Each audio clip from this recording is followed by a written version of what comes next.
Woo! Yay! Oh, hello, woo! Yeah, I'm excited. Hey guys, nice to see you. I know I freak people out when I arrive. How's it going? How are you? You're okay.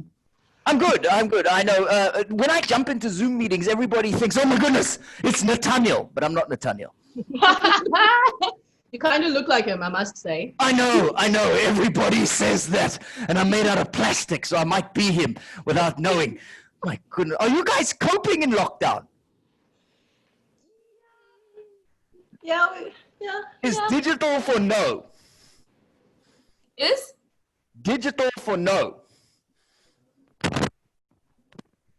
I didn't hear. You can't hear. No, neither can I. Hang on a second. Let me go here. I know what's going on. Wait, just one tech thing. There, no, that's working. That's all just, it's digital for, oh God. It's a permanent battle. It is. Mercury is permanently in retrograde. Yes, it's constantly in retrograde. I'm struggling too. And I'm actually made for these times because I'm made out of latex. I'm basically a PPE. The PPE that we all need and never get. That's true. Facts are facts. Gate crashing Zoom meetings these days. I think they had to talk to me, Chester. Shush, I'm talking to them. No, it's my cue. It's not your cue. Shush. It's weird. We used to do comedy on Zoom, Hannah and Michelle. And now we used to do comedy on Zoomer. Now we're doing it on Zoom. Everyone knows the difference between Zoom and Zoomer. Is Zoom connects you with everyone, but Zoomer just connects you with the Guptas. Oh, I'm out.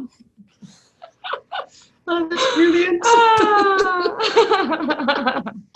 How's it going, guys? What's up, Conrad? What's up? Epic. Well done. Yeah, that was brilliant. Yeah? Yeah. It's so So fun we're gonna actually keep this platform. Yeah, it is. It is. We're gonna keep this quite like short. I mean, everyone's a bit zoomed out at the moment, so we want to keep it like short, entertaining, and get to chat and get to know you because I've never met you. Neither have I. I've only seen a couple of your shows, and I'm thinking, wow! Yeah, it's pretty cool. Yeah. Yeah. In fact, you and Chester came to Fishhook High School, and it probably would have been 2012, 2011, and I was at school there. My goodness, that's bananas. I can only imagine. 2012, wow, that's a while ago. Yeah, absolutely. But yeah, that was the first time I saw you. But how are you coping? How's it going? It's going well. Chester and I have been doing TV for a very, very long time. I mean, that's our thing. So this is TV. Every show is a TV show. So we really have this whole digital world down with all our different products. And we've got the tech working with multiple camera angles, overlays of graphics, and these gate crashing Zoom meetings, which is these gate crashing political meetings for years. This is the same kind of thing. And my master's degree is in corporate culture. So applying corporate culture to virtual workplaces is, it's TV and what I've studied. So I know a lot of people are struggling, but I'm loving it. Awesome. I actually wanted to ask you about that because I did it's anthropology, yeah? Yes. So I did anthro for 2 years at varsity and I absolutely loved it. So when I heard that you had a master's, are you working on a PhD at the moment?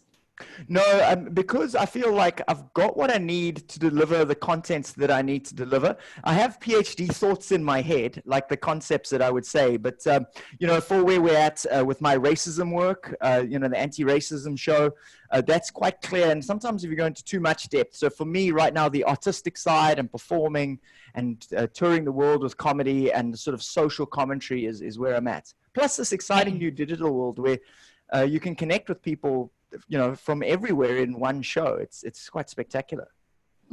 That's cool. How are you handling the whole lockdown? I mean, you did mention that you're pretty much used to this, but without a crowd in front of you, I feel like it's a little bit hard because you're not getting any feedback or any response from the audience. So I get feedback all the time. Thank you. Stop it. No, thanks. Stop it. Stop it. Thanks. Brilliant. Stop it, guys. Stop it. It's too much. So I guess you're okay. More reliable than a normal Stop it, audience. stop Yeah, it. that's true. You just press a button. No, you have to be clever. And it actually, you can achieve a lot. Like, look how we are right now. There's a kind of closeness that is more powerful than you would have in an audience in some ways, because this is like your Christmas Skype call to your granny. It's got that closeness. We're like right in each other's faces, and Yeah. it's almost a bit too close. Hang on, Conrad. Go. Yeah, So and it's also in your home.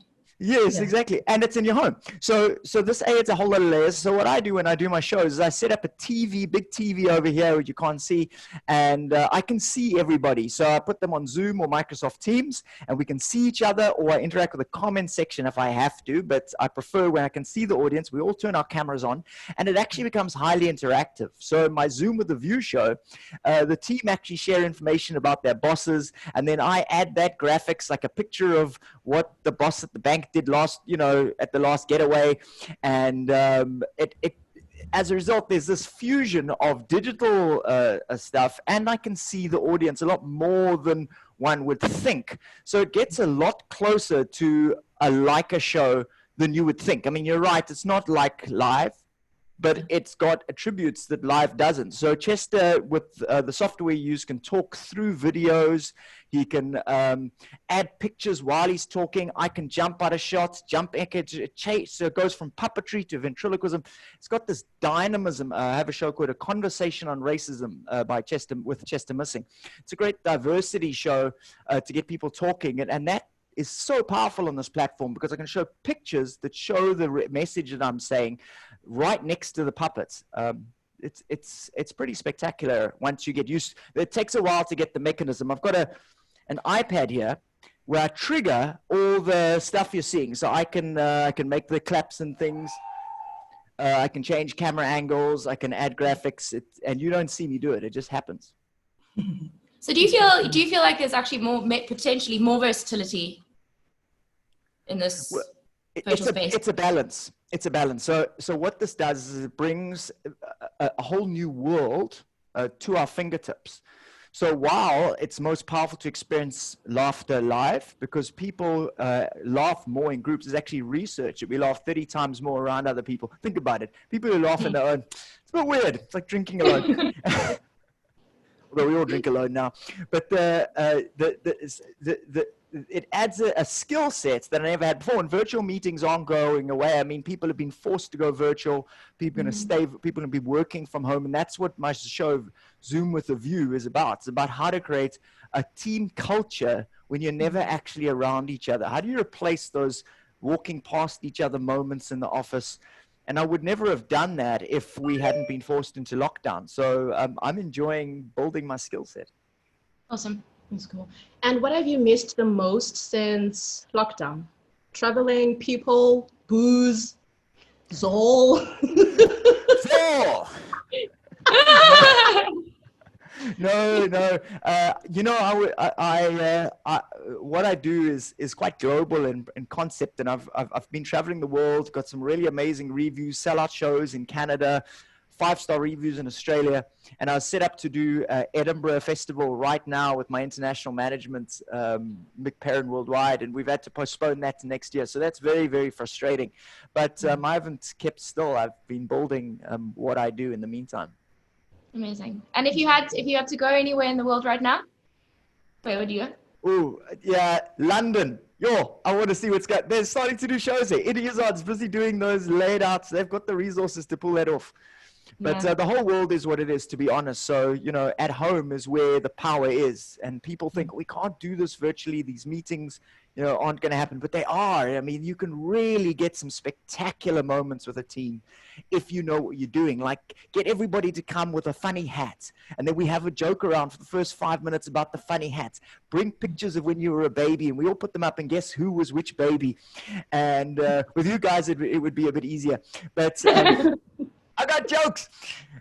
So that kind of stuff allows it to be quite good. We must be where we are in life, don't you think? We must go, okay, we can't be there. Let's not be like that. Let's enjoy being here.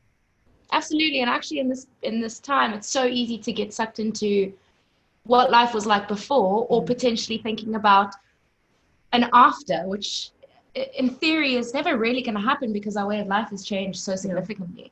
I mean, the convenience of online, yeah, people are still going to go to the theater at some point, but why would they all go and travel to a meeting? So, I mean, it's about focusing on the present and working around that. Yeah. Space-wise Leveraging what's and possible. mentally. Yeah, I mean, you become very unhappy if you start obsessing about what you think you should have, as opposed to appreciating that you're more around your family now. You can negotiate to do more things that are soulful, more quiet time. And, you know, we really as a society and a culture could do more of that. Oh, that's really cool. How do you It's a Zoll joke, everybody. how do you ensure that you're always performing at your peak with or without Chester? How are you always feeling creative, energized, and woohoo? How do you do that? It's another Zoll joke. No. No, I mean, you know, to be honest with each other, and I'm a big fan of authenticity. In fact, that I think is a key part of keeping this virtual world real, is that you know, the moments where you're quiet with each other, where you're honest about the fact that it's not easy being at home all the time. I mean, my wife and I, we are strong personalities. She's also a performer. We clash. And I think it's by keeping it real, being authentic in your communication, being honest with people, and knowing that when you're dealing with someone that's over the internet, make sure that you don't do it in an email or a message. It's hard to read tone. Do it via face, or, you know, like a Zoom platform, or do it via phone call. And just take time to stop and grieve for what we've lost, but then find joy in what we have. And I think that combination, it's very hard to build trust when you can't see each other, and not trusting the people you have to work with, or people you're around, is hard. And trust is a function of likability and reliability. So it just takes a moment to stop and breathe and then step forward. So wise for a puppet guy. So, yeah, absolutely profound. The moment. I wanted to ask, you said you're constantly working on your stuff, building your kind of everything that you have. You've just recently created Zoom with a View. Are you working on new stuff? Yes, absolutely. A ton of new stuff, yes. Awesome. So we've got Zoom with the View, which is building. It's got a short version that is like Chester gate crashing your Zoom meeting and giving you a quick what on how to tighten up. You know, Zoom fatigue's a huge issue here. So don't have unnecessary meetings. They're called me-mails. Meetings that should have been emails. Cancel that stuff. And then I've got a longer version, which is much more about how corporate culture works, how to replace those water cooler conversations in a lockdown world. And then, of course, I've got the racism show, which is just getting better and better. It sounds like a very heavy, hectic thing, but I mean, this is South Africa. We need to talk about what apartheid did to us as a country and as people, and how to unpack that without it being difficult. It will always be difficult, but in a way that's accessible and is honest. And, you know, particularly as white people, we need to do this work in a way that's loving and kind, but also very firm and serious about what has gone down. So I'm keep building that. And of course, I've got my show, South Africa Junk Status, which is about our political status quo, and looking at the social compact and going, we're the most unequal society on earth. That is not sustainable for businesses. How do we as businesses bring this kind of authenticity and realize that what our clients need most from us is trust? Because now, if we don't clean up properly, they can die. It's literally a health issue, our ability to deliver. So understanding that is a whole other sphere of social commentary, right? The new social compact Cyril Ramaphosa spoke about in the political status quo.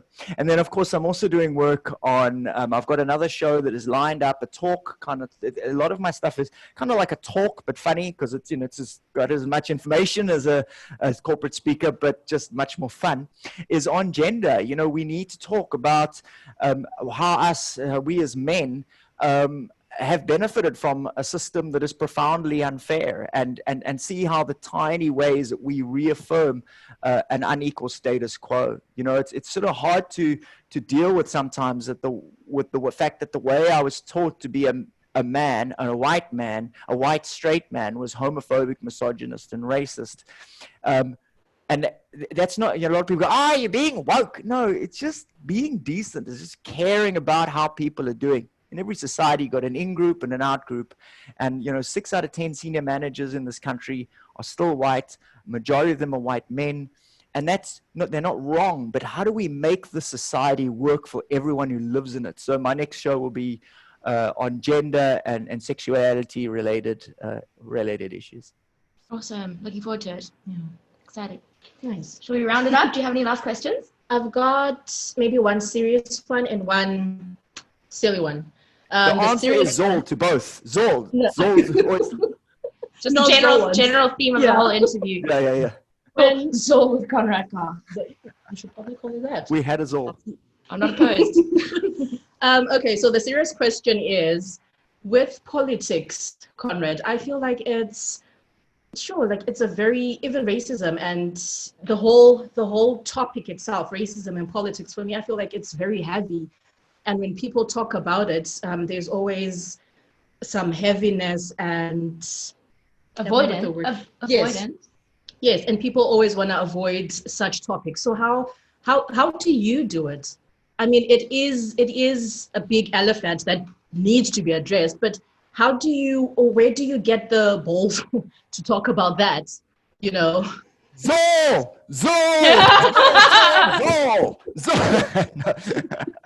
And that's the end of the interview. Yeah. That is a great question. Well, the first thing I learned is I went to court with Steve Hofmeyr because he was racist. Chester and I did, and Chester won the court case. He was profoundly racist. And what I learned in that process, and got an award from Ahmed Katrada for fighting racism, which is quite profoundly my greatest pride in life, in a sense. But what I learned is that exact pride is the problem. So I focus on me first. It's not other people that need to work on their stuff. It's me. I need to work on my own racism. So Chester goes, I'm going to do a talk on racism. But instead of going, you're all racist, he talks about me and where I've got it wrong, how I've made mistakes, how I can get it better, and how racism, sexism, etc., is something I'm still working on. The same thing applies to politics. The ANC has messed up in 1,000 ways and profoundly, as of most of our other parties, but the ANC is a product of colonialism. They're a product of the fact that they were forced into jail for years and our country is profoundly impoverished. If you balance all of that, then you have a sort of fair comment, a bigger picture. So I get to go to Lutuli House, and I've literally done this, gone to Lutuli House and told Gwede Mantashe it's an old age home for corrupt guys. And so you add a sense of playfulness. I deal with my own place within the system, not pretending that I didn't benefit from the system. I acknowledge that, and I say that corruption is a problem. You've also got to make it relevant to the people listening. So the talks I'm doing now is about, what does our politics mean to your organization? What does racism mean to your organization? Or if you just want fun, how do we come together in your organization to make a playful, warm environment that's virtual? Everything needs to start with being authentic to the person in front of you and being honest with who you are. So by not focusing on you and focusing on myself, it allows people a safe space to not feel judged and attacked. Nice. I like that. Also need some balls. So if you've got like a pair that's just lying around. Zol. You got lady power. Yeah. Lady power. Lady power. No, trust me. Balls are weak. Have you kicked some? They don't work. Trust me. But JJ's much more powerful. Whole babies come out of them. Really graphic. Can we ask a silly question now? The silly question was, you know my favorite. Please ask him. If you were a crayon, what color would you be and why? Well, it's a very political question. Big deal. Orange. For the gingers out there? No, Nazis. I mean, who hates Nazis except for Donald Trump? Actually, we looked into a hole now. Black. I don't know what is. Cool. Beige, I mean, that's man. Whatever color that emoji yellow is. Is it a type of yellow? Canary yellow? Canary yellow. There it is. Yes. Banana yellow. Banana yellow. I think it's banana yellow. It's pineapple yellow. Yeah, there we go. There you go. Cool. Well, will you say goodbye to Chester for us as well? Bye, Peace. Chester. We're the same person. Shut up, dude. Thank you very much, Conrad. This was Thank fun. you, We should do guys. this again. Yeah. Appreciate the time. Regular. Have a great day further. Bye. Thanks, you Cool. too. Thank Bye. you. Zol. Zol. Oh, the phone Zol. rings. Zol. And the phone Zol. rings.